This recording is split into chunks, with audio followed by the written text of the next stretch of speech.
எனக்கு அன்பான சகோதர சகோதரிகளுக்கு நம் ஆண்டவராகிய இயேசு கிறிஸ்துவின் நாமத்தில் என் அன்பின் வாழ்த்துக்கள். இன்றைய நாள் செய்திக்கான வார்த்தை எபிரேயர் 10:30 பழிவாங்குதல் எனக்குரியது, நானே பதில் செய்வேன் என்று கர்த்தர் சொல்லுகிறார். நம் ஆண்டவர் நாம் நடக்க வேண்டிய வழிகள், வாழ வேண்டிய விதம் அனைத்தையும் எமக்கு வேதாகமத்தில் எழுதி வைத்திருக்கிறார். அதனால் தான் கர்த்தருடைய வேதத்தில் பிரியமாயிருந்து அவருடைய வேதத்தில் தியானமாயிருக்கிற மனுஷன் பாக்கியவான் என்று சங்கீதம் 1:2 கூறுகிறது. நம் வாழ்வில் கிறிஸ்து இருப்பதால் நமக்கு பிரச்சனைகள் இல்லை என்று நாம் சொல்ல முடியாது.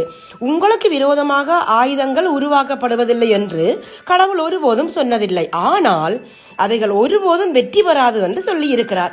பிரச்சனைகள் மற்றும் துன்பங்களுக்கு மத்தியில் எல்லா சூழ்நிலைகளையும் தைரியமாகவும் நம்பிக்கையுடனும் எதிர்கொள்ள அவர் நமக்கு பலமாய் இருக்கிறார்.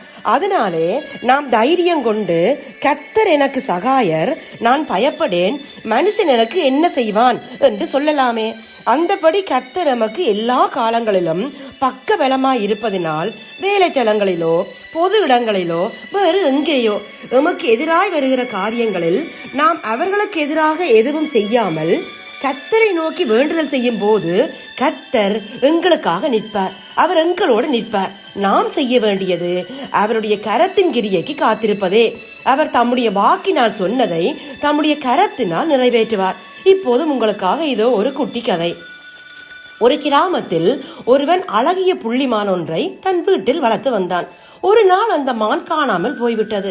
இதை பொறுத்து கொள்ள முடியாத அந்த மனிதர் அந்த மானை பிடித்து போயிருப்பவனை பழிவாங்க துடித்தான். கடவுளிடம் முறையிட்டான்.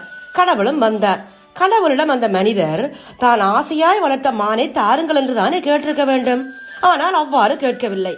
மாறாக ஆத்திரத்தில் நான் ஆசையாய் வளர்த்த மானை யாரோ அபகரித்து சென்று விட்டார்கள்.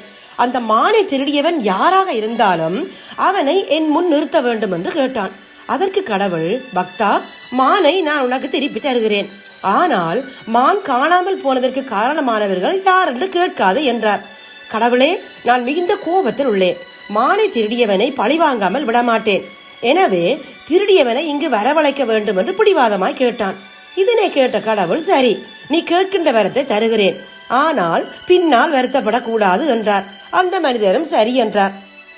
தந்தேன் நீ கேட்ட வரத்தை. உன் மானை திருடி சென்றவர் உன் பின்னால் நிற்கிறார் என்று கூறினார் கடவுள். உடனே பக்தன் திரும்பி பார்த்தான்.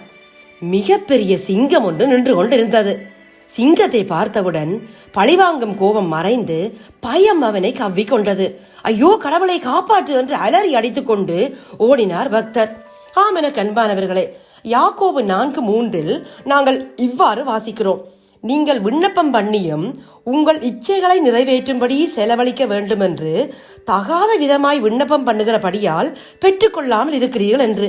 எனவே நாங்கள் இந்த கதையிலே வந்த அந்த மானை தொலைத்தவன் வேண்டிக் கொண்டது போல பழிவாங்கும் நோக்கோடு அல்லாமல் கர்த்தருடைய சித்தம் இன்னதென்று அறிந்து ஜெபிக்கிற போது நிச்சயமாக அவர் வாக்கு பண்ணினபடி எங்களுக்காக செய்வார். அத்தோடு கோபத்தை நெகிழ்ந்து உக்கிரத்தை விட்டுவிடு. பொல்லாப்பு செய்ய ஏதுவான எரிச்சல் உனக்கு வேண்டாம் என்று சங்கீதம் 37:8 கூறும் ஆலோசனையை ஏற்று நாம் நடக்க பிரயாசப்படும் போது கர்த்தர் அதை கனம் பண்ணுவார். இந்த நம்பிக்கையோடு இப்போது நாங்கள் ஜெபிப்போம். எங்கள் பிரியமாயிருக்கிற எங்கள் அன்பு தகப்பனே, இந்த நாள் வார்த்தைக்காக உமக்கு சோத்திரமப்பா. பழிவாங்குதல் எனக்குரியது, நானே பதில் செய்வேன் என்று நீங்க சொன்னபடி நாங்கள் ஒருவனுக்கும் தீமைக்கு தீமை செய்யாதிருக்கவும் எல்லா மனுஷருக்கு முன்பாகவும் யோக்கியமானவர்களை செய்யவும் எம்மை நடத்துங்கப்பா. உம்முடைய கரங்களில் எங்களை தாழ்த்தி ஒப்பு கொடுத்து இயேசுவின் நாமத்தினால ஜெபிக்கிறோம் எங்கள் ஜீவனுள்ள நல்ல பிதாவே. ஆமேன், ஆமேன், ஆமேன்.